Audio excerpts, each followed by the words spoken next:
1 plus 2 equals 3, and 11 times 3 equals 33. So 33 divided by 33 is just 1. But this answer is not correct, because according to the order of operations, first we have to do parentheses, then exponents, then multiplication or division, and finally addition or subtraction. Remember that multiplication and division have equal priority and we have to work from left to right. And the same applies to addition and subtraction.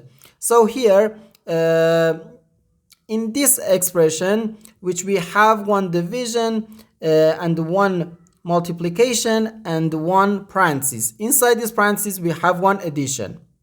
Here we have a multiplication, because in mathematics, when a number is placed next to parentheses, it means multiplication, and we usually don't write the multiplication sign for brevity.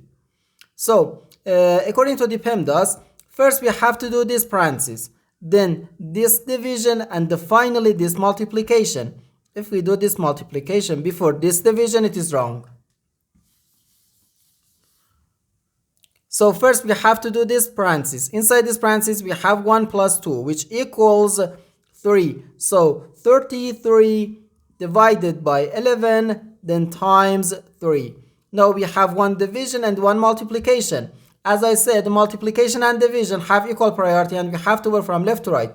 So here, first we have to do this division. 33 divided by 11 gives us 3. So 3 times 3, which equals 9.